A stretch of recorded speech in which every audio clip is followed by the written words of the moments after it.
My Hebrew brothers and sisters, the 12 tribes of Israel scattered all over the earth, welcome back. This is your Moreh Yeshua Ben Uriah Israel, and we just want to take this moment to thank you, my brothers and my sisters, for your subscriptions. Thank you for your likes, your comments, and thank you most of all for your prayers. Praise His name, praise His name. We just thank Yahuwah for the opportunity that we have.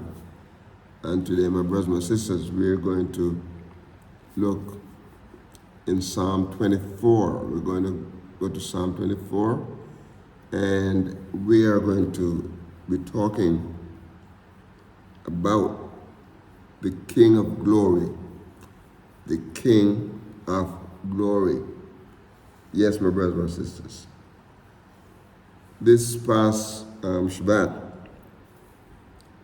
we had a lot of challenges. My brothers and my sisters, these are the days of technology.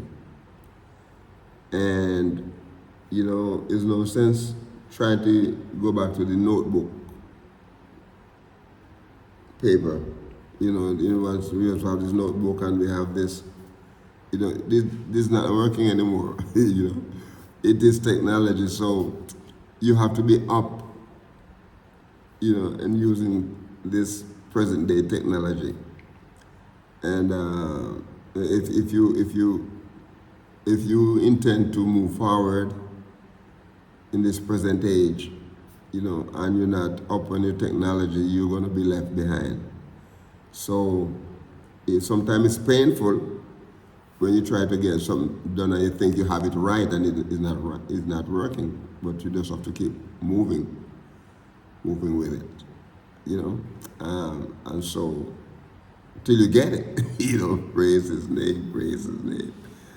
So the challenges are there, and so we in our live stream last time we had missed, probably about 23 minutes of the hour, but anyway, we went on and we did the best we could, and many people responded. So we praise Yahuwah for that. Praise Yahuwah for that. So today we're going to be starting out again in Psalm 24, and we're going to be gleaning, from that psalm, and as we go verse by verse, there are a few introductory remarks I want to make about this psalm, because this psalm is a beautiful psalm. It's a beautiful psalm. Psalm 24 is one of the most amazing things about the earth that we're living in, my brothers and my sisters, because this psalm talks about this earth. One of the most amazing thing about it is, the glory of Yahuwah upon it. The glory of Yahuwah upon it. And my brothers and my sisters, we are living in a time that is very sinful.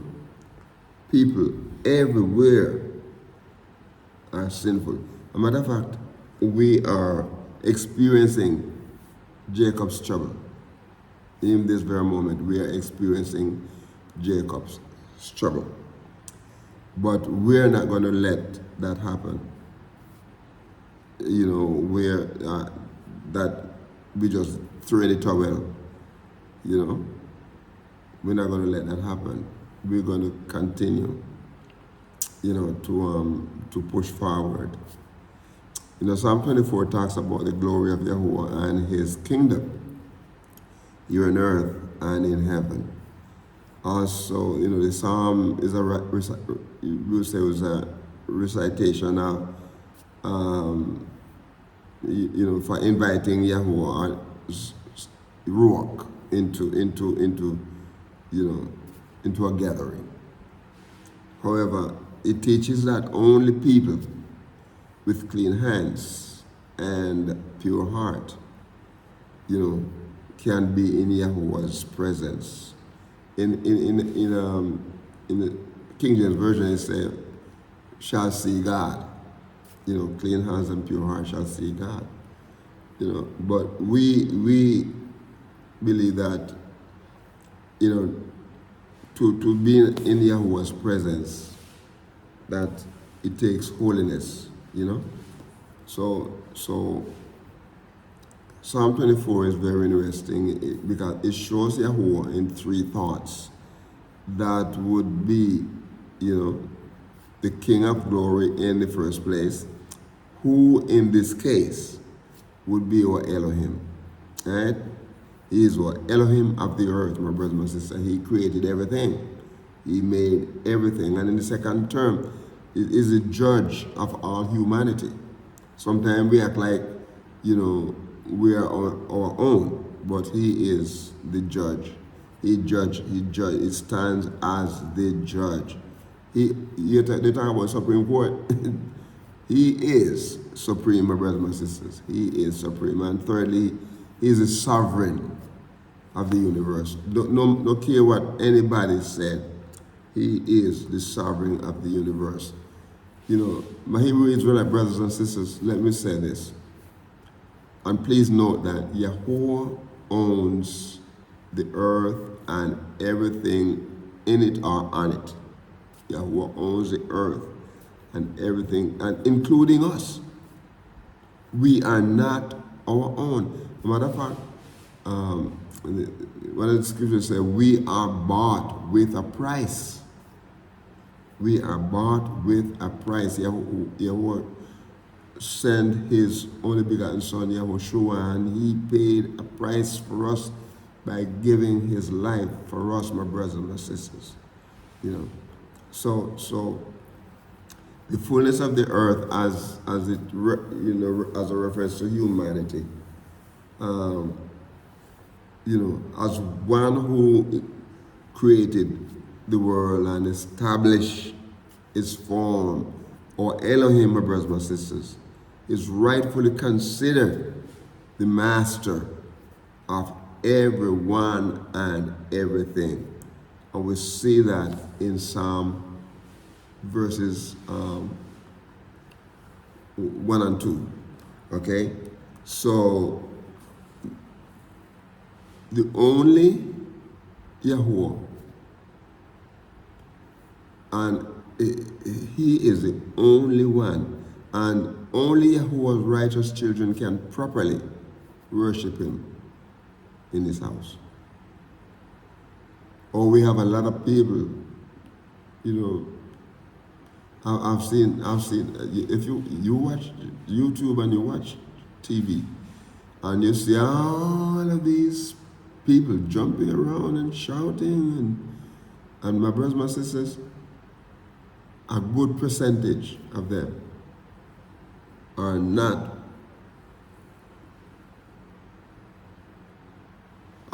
representing Yahuwah. They're representing themselves. They are representing themselves. This worship of Yahuwah's children, we, the Hebrew Israelite people, are to set the standard, my brothers and my sisters. We are the light. We are the seasoning. It's the salt. Salt preserve and salt gives seasoning. Yes, my brother. And so this involves pure motive, my brothers and my sisters. Pure motives, truthful approach, hands which are not stained with iniquity. The psalmist writes that those who lead righteousness, righteous life, my brothers and my sisters, will receive from Yahuwah a blessing.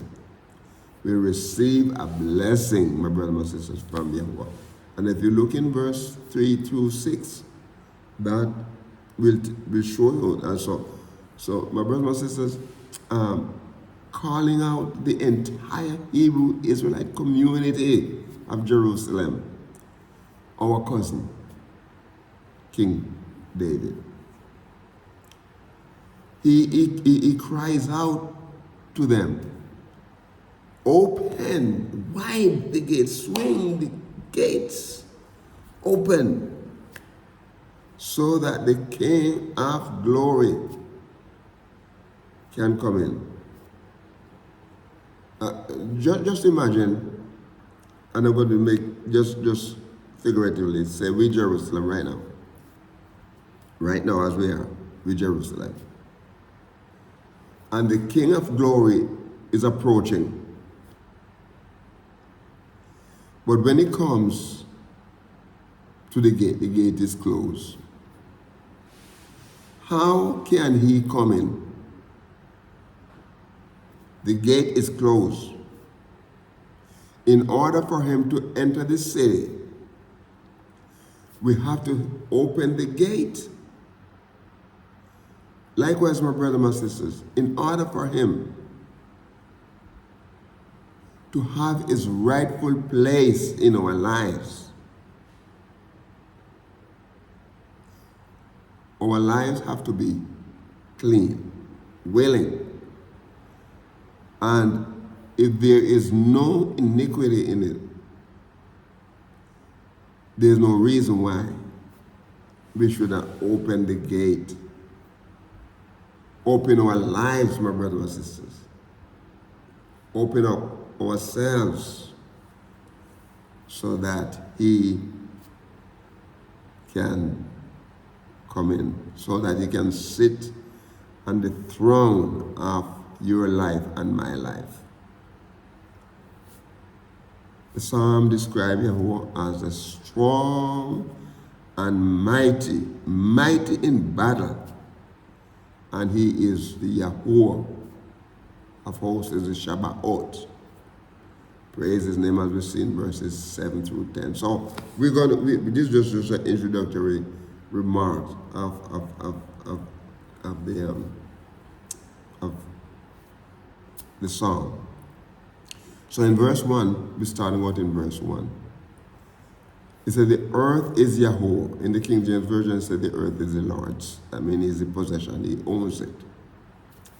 All right? The earth is Yahuwah's, and the fullness thereof.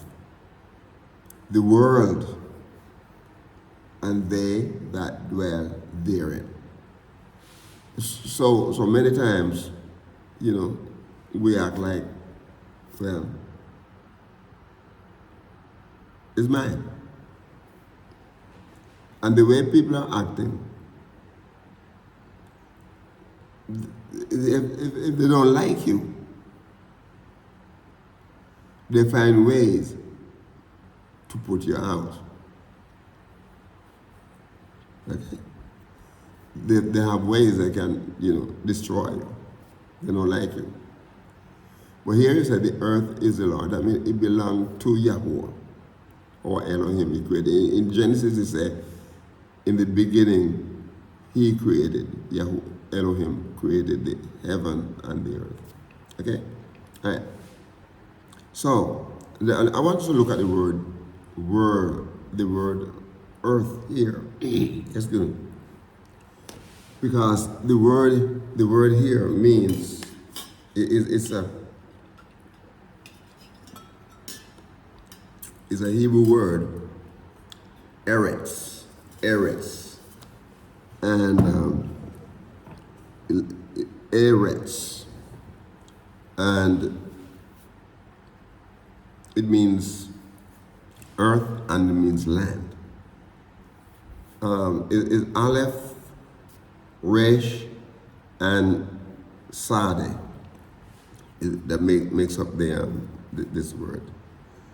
So what it's done about here is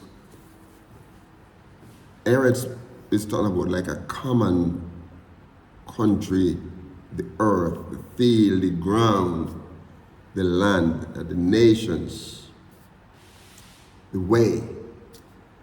It comes from an unused root, properly meaning firm. So what is saying is that Yahuwah, he created the earth, and the earth is firm. Okay? It is firm. Now, you and I are living on the earth. Every now and then, we get some earthquake. In some areas, we have tornado. In some areas, there's a lot of rain. you know, and we're not falling off. We're not falling off. Okay, the way it's so designed that the gravity we can move about.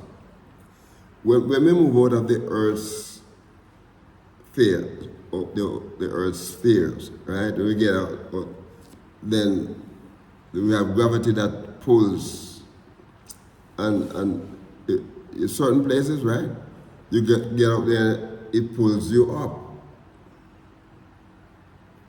So, and in certain places,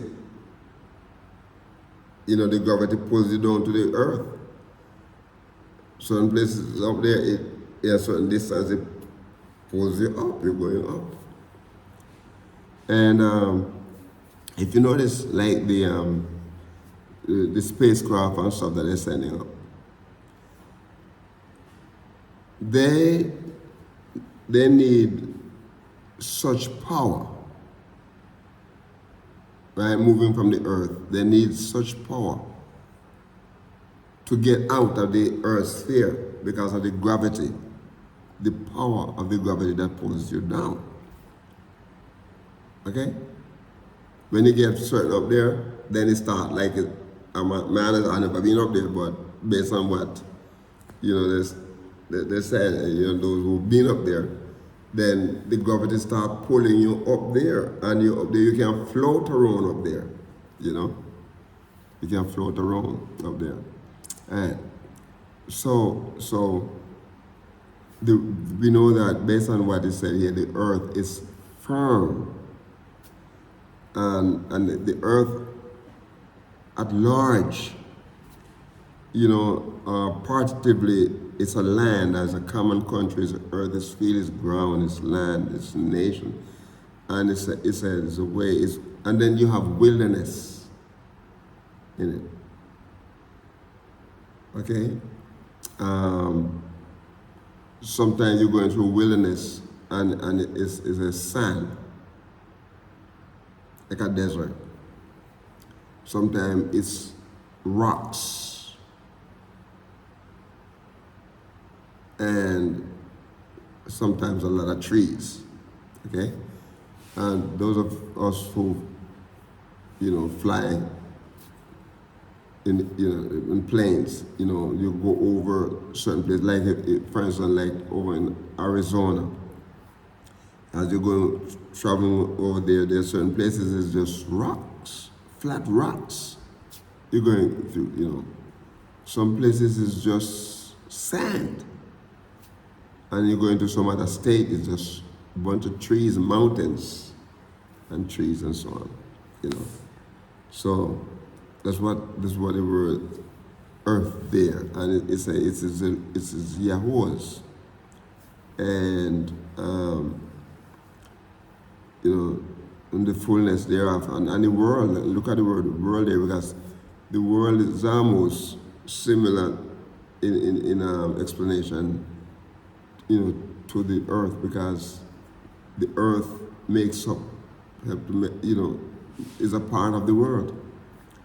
Tebel, the word Tebel there, it is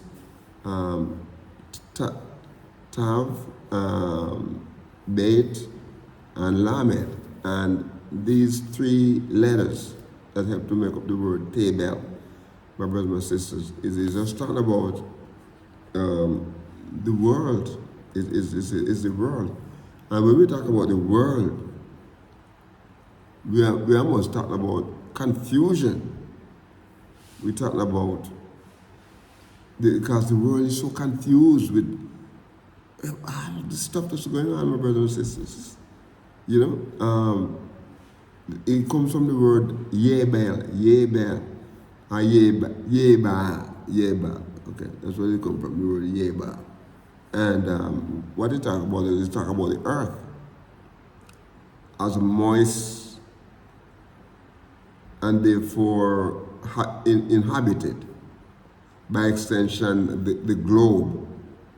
You know, when I started first, I used to use when I started this ministry. YouTube ministry, I used to use the word the globe, you know. And one of the contributors sent me a note and said, no, don't use the word globe, because globe, you know, means a whole lot more than the earth. Okay, so we are on the earth, right? We're not on the globe, we are on the earth, because the globe has, you know, if you look at the globe, you have, you know, like, you're going around it, you know, you're going overhead, right? So we are on the earth, right? Even though we have people live based on how the globe is arranged, you know, with the land mass and, you know, the different countries around it, right? We're going to stop here, and then we're going to come back to verse to verse 1, okay? So in the meantime, my brothers, my sisters, we're going to ask you to be a blessing to someone and walk with the King. Shalom.